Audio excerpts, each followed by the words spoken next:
Hope you're all still awake. Late Night Mega here. We're back in Nalvana to turn in a petition from a hunt. To Burrow. That's how I'm pronouncing it.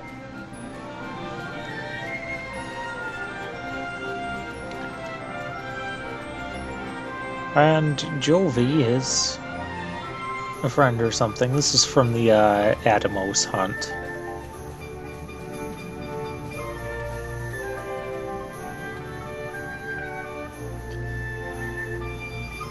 Alright, well, that wraps up that hunt. Oh, a platinum shield.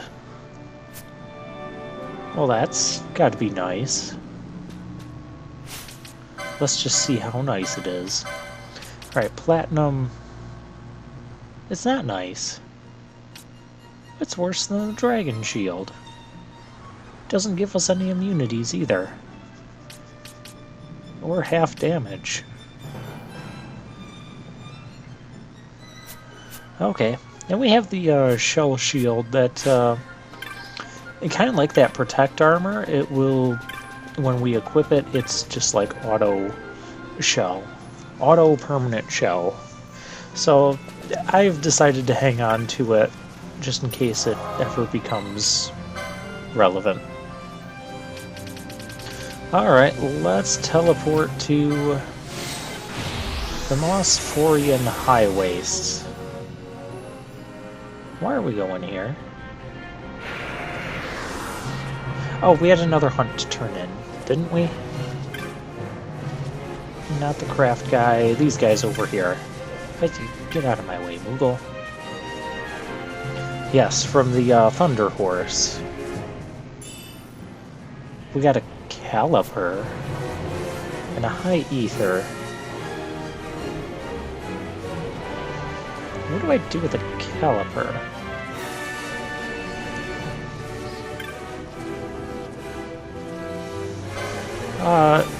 Oh hey, you have a real inventory now. Nothing we really need. Let's get rid of some extra stuff, shall we? Like this weaker bow. Because that's not the burning bow. The burning bow we're gonna hang on to. Power rod. No one's going to use that. Gaia Rod, we might hang on to that, I don't know. We can sell one of these Avengers, because we don't need two. Caliper, on-hit haste, really weak weapon. You need measures 3. Who would even use that? The machinist? It sounds like the sort of thing they would use. Alright, what else do we have here? Yeah, we can get rid of one of those. Black Garb. I mean, it shows the Black Garb is a little bit stronger defensively, but I think it had some other stat changes that I didn't really appreciate. Which is why the +4 to defense just wasn't worth it, and why I haven't equipped it yet. Or I got a little bit lazy and careless when picking up new treasures. I doubt that's the case, though. Alright, accessories. Is there anything new here, or something that I want to actually have more than one of? I guess not.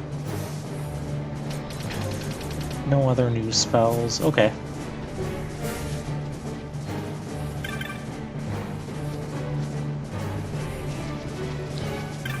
Alright, we are ready to warp travel again.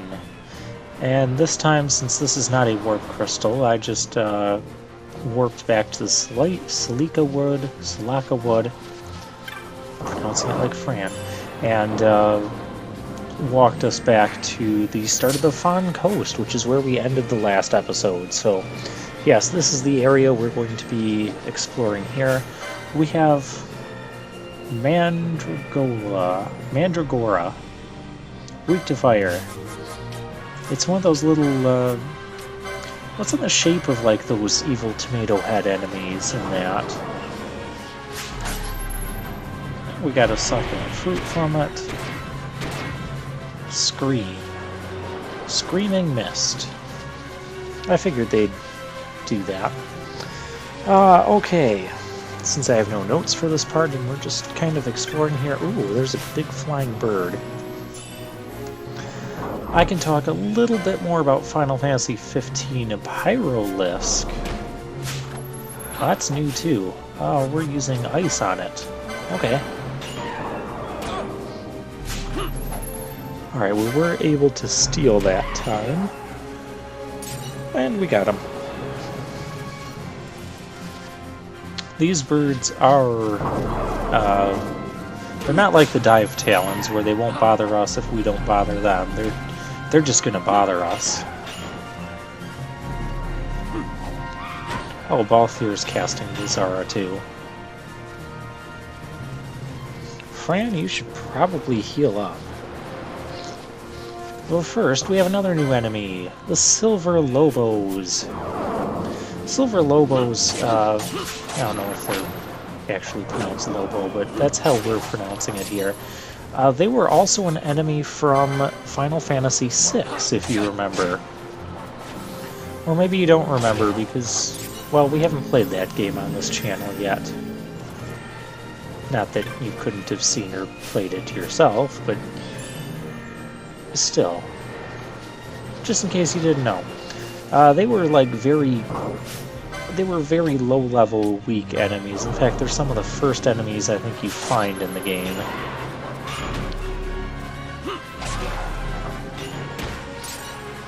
Alright, so other things to talk about with Final Fantasy 15. Final Fantasy 15 did bring back the hunt idea. Although, instead of having, like, one sort of boss monster, I don't know, maybe some hunts will be like that. The hunts that I've come across already have just been about, hey, there's a group of monsters at a specific location, and it won't spawn until you activate the hunt. So it's kind of like just go have a normal enemy battle, basically, with certain monsters at a certain time. And, I mean, it was okay. They were worth doing for the experience and money in that. But, oh, another thing that really... This is the Fawn Coast. You can't have nightmare frogs at such a tropical paradise. You just ruined this entire place for me. It's a sleeping nightmare frog. It needs to die. How do you even pronounce that thing? Iguanern? Whatever, it's a nightmare frog. Kill it. Did I just tell Frandy? Okay, it's using... She's using Thundara. Yeah, you better keel over and die. Nightmare frogs at the Dream Beach. I was just gonna say that this place is like the paradise for me. And the only thing that could ruin it is nightmare frogs, and they have. I never want to visit this beach ever again. But yeah, the other thing about the hunts in Final Fantasy XV, you can't have more than one of them activated at a time. And given how big the space is, it's not like the hunts in this game where we can have, you know, 7, 8, 9 of them going at a time if we want. You've seen me do that. But in 15, you can only have one at a time, so that means you have to activate the hunt, spend several minutes traveling to the hunt, and not really finding much in between, or if you do nothing super worthwhile, doing the hunt, and then spending several minutes traveling back, and then accepting another hunt from there, and going out and doing it all over again, instead of just accepting a bunch of hunts and then go out and do them all and then come back and report multiple at a time. Yeah, that just kind of... To me, it just kind of adds to... It adds to the tedium of the game. Like, yeah, you can say, oh, this game has a massive overworld, you know, it's open world, there's tons of things to do, But my issue is it comes down to, am I enjoying the things that I'm doing? And that gets into my talk about the other side quests with Final Fantasy 15. You know, granted, when you have such a massive world, you need to fill it with stuff to do. Unfortunately, when you have that massive of a world, you need to fill it with, well, more than just the main plot. And when you're adding, yeah, you can say, oh, there's hundreds of side quests in that, but when a lot of the side quests you're adding are, hey, this traveler is hurt and needs a potion. Give them a potion, and that's a side quest. And you get experience. You do get worthwhile experience from doing these side quests. So they're worth doing for the reward, but it's just not something that's enjoyable to do. It's not like, hey, go fight these Begolis that only appear in this spot. Well, not that these Begolis are going to appear here, but you know what I mean. Something specific, or have like some sort of mini-boss type monster that's harassing their family or something, and they need you to go slaughter it. That would be more enjoyable to me. It'd be something unique that the rest of the game doesn't really offer, because you're fighting a unique enemy. But like another side quest you run into is, you know, someone's car broke down and you have to get them a car repair kit. If you have one on hand, you can complete the quest instantly, and it's great because you get a lot of free experience from it. If you don't have one on hand, then you have to travel back to a shop, buy the car repair kit, and then come back. And that whole process to do so will take like 5 to 10 minutes, depending on other distractions you find along the way too. And to me, yeah, you have a massive world. Yeah, you have hundreds of side quests and hunts and stuff. Yeah, you could spend 100 hours into the game, or even more. But is it 100 hours that's enjoyable? And for me, if I'm not enjoying 80% of the content, that's not a game that I really want to continue. Now, granted, all games have things I like and don't like, but when I don't like a majority of the things that are going on, and a majority of the things that I am spending time on, it's just, I struggle to stay motivated with games like that. So that's why I'm not too big on these big, massive open world things. Speaking of big, massive open world things, we're at the Fawn Coast. Now, I know that they said it was going to be a long trek to the Empire, the Arcadian Empire, which is where we're going. Here's what all we have to go through. We've been through the rest of the Easter Sand. We've been through the Mosphorian highways, the Salaka Wood, and now the Fawn Coast, which is going to be another big, massive area, which, well, after this part, we're going to do what we can here on screen, and then I'll off-screen the rest of the exploring.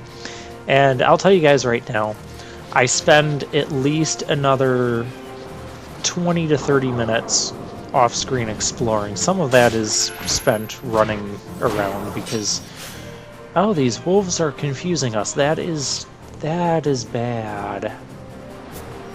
Okay, well, she's got a Kira going here.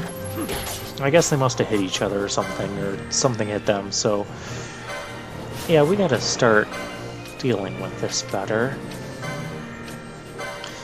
But yeah, to me, it's just too big of an area. Yeah, there's enemies to fight. Yeah, there's random treasures. That's the problem. That's one of my other problems with this, is random treasures. I mean, yeah, maybe it adds some value to re-explore some areas, or trying to find rare treasure. I hate the concept of trying to find rare treasure. I'd rather just have all the treasures be in a set place and only spawn once. Because to me, going back and forth, trying to respawn treasure chests and get a certain rare treasure, I don't have fun with that. I would rather have more fun just getting to the treasure chest to begin with, like it's guarded by some group of enemies or something, or it's hidden off behind some tree or in a far corner, and it can be like, yay, I found it. But with this game, I don't like that, because it's all just, it's randomized treasure. You might get the rare treasure you're looking for. It might be something like a spell or a piece of equipment.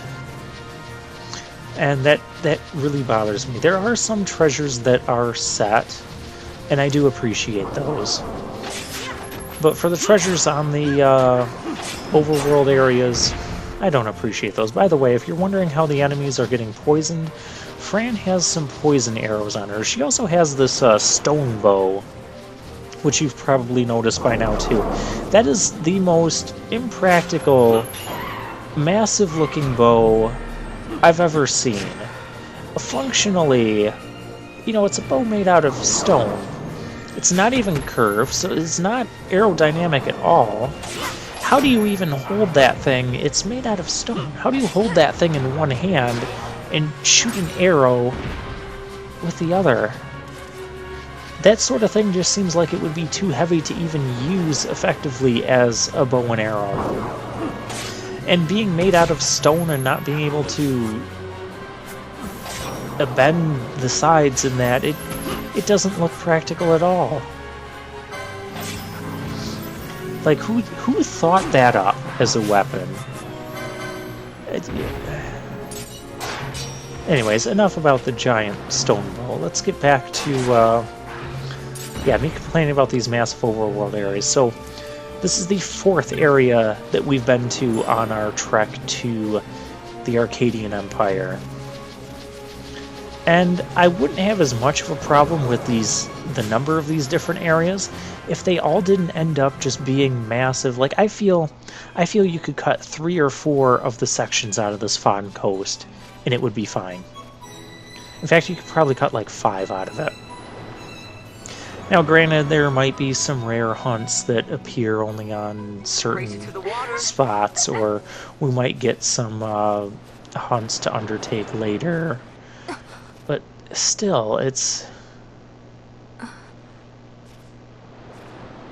just feel like it would be better to be a bit more condensed. We have a cutscene. I must destroy it. Are you sure? You don't want it for yourself? Use its power to restore Dalmasca? Something like that? The best intentions invite the worst kind of trouble. I have a stone that can blow up lots of people at once. Therefore, Dalmasca is restored. Is that how you see me? That does sound like someone I know. He was obsessed with Nethicite. It was all he cared about. Come over here. He'd babble nonsense, blind to aught but the stone's power.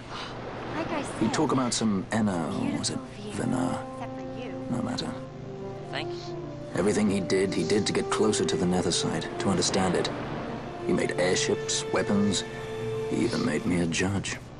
Whoa. You were a judge? Judge Balthier? Part of a past I'd rather forget. It didn't last long. He's got the look and the voice left for the it. judges and him.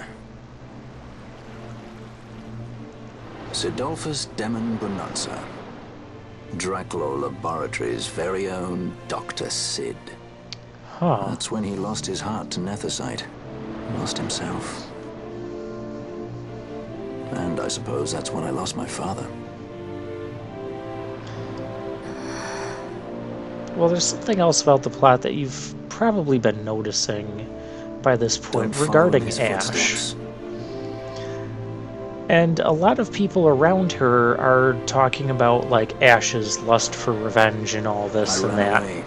I couldn't stand seeing him like that, a slave to the stone. And to me, so I ran. It just doesn't Free feel... at last. It feels uncharacteristic for them to talk about that in terms of Ash. Then, of course, I met you. Because Ash hasn't really... All that running, and I got nowhere. Hasn't really shown that, oh, she's just after it for the power. I thought she's Cut my after it for the ties to the people of past. Dalmasca and restoring Dalmasca to what it was before It's hard to leave the past behind. the Arcadian I Empire know. took over. And stopping a war from happening. But then, like, it seems like all these other people are trying to interject this revenge subplot on Ash, and it feels really out of place because I don't know, maybe it's just me, but I'm not. Convenience. I haven't been. Symbol of the alliance Yeah. between Nebradia and Dalmasca. Rosler's talking. This is how they see our match. They do they? These roles we play. I must admit, I find it wearying.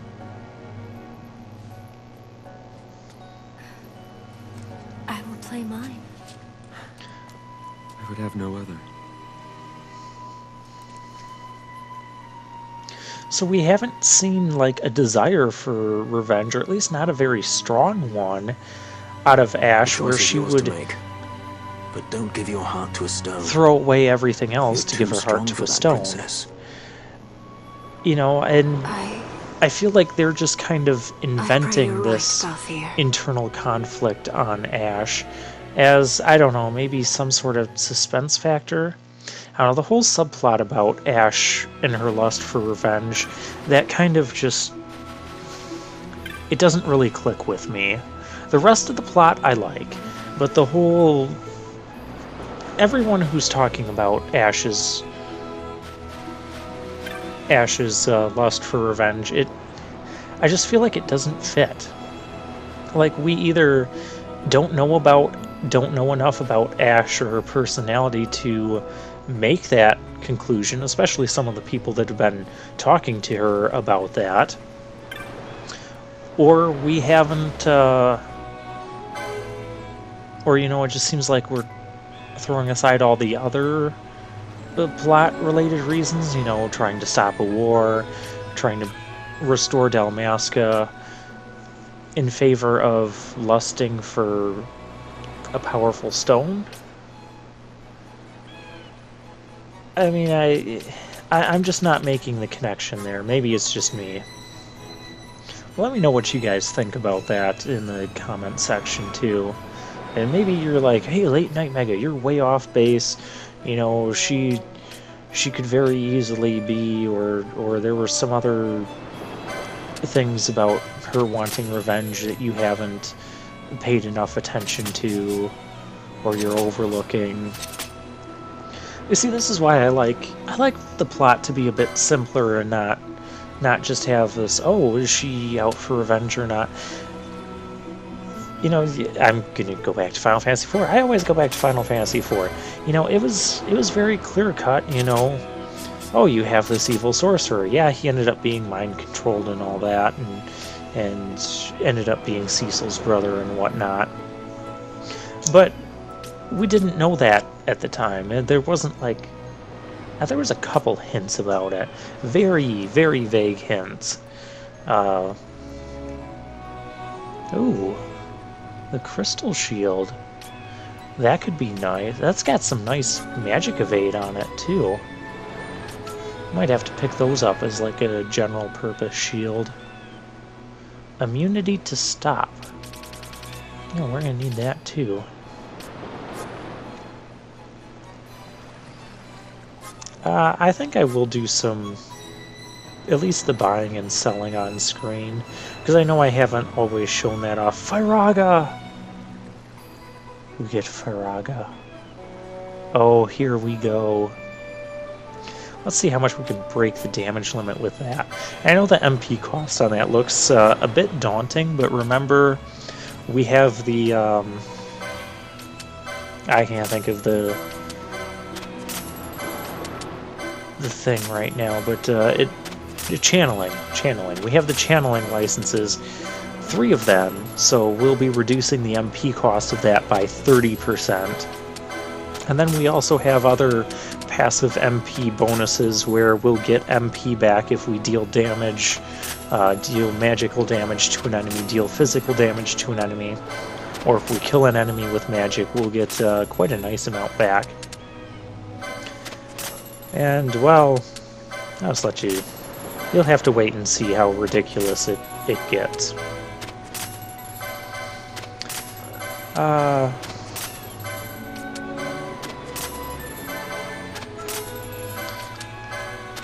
So yeah, we're just gonna sell everything.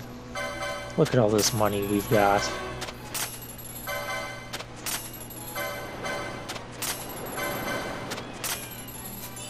And new bizarre goods. At this point, I'm not even fully sure what the new bizarre goods are. I already have all this stuff. That was a waste. I mean, I could sell it back and maybe get a little more money back than what I just paid for all of that, since I essentially got this bundle for a discount, but yeah, it's so... Don't buy the war axe. I'm not using axes for Vaughn. I mean, yeah, some of the potions, high potion packs, you know what you're getting.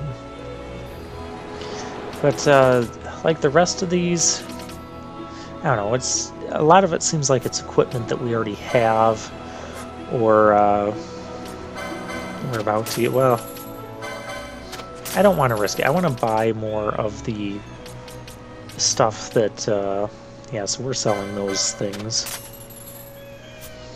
Because those weren't worthwhile. I think we did get a little bit more money than what we put into that Bazaar pack, but yeah, I'm just going to buy what we need. Mirror Mail. That equip gives you Auto Reflect. So that means I'm not going to be using that right away, because I don't want my Curas reflecting off of my characters, but I'm going to pick up 3 of them. Just because it's going to be one of those pieces of equipment that I don't sell, because who knows when Auto Reflect will come in handy. Although that does mean our Reflect Mote is not quite as useful as it once was. Alright,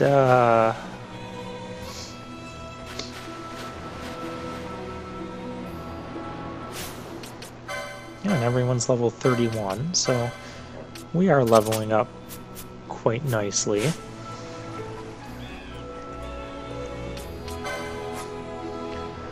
But we need to buy this magic.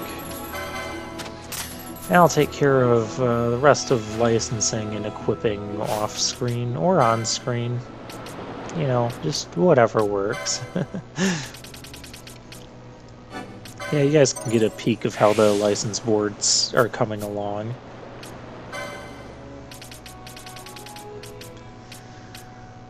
Oh, where's Confuse here? There it is. No sense picking up licenses for white magic that we don't have when we could... we can just pick it up as we get the magic. You know, just in case I get something else and I need license points to use to get the license for whatever other piece of equipment or whatnot. Or Esper, if we get another Esper.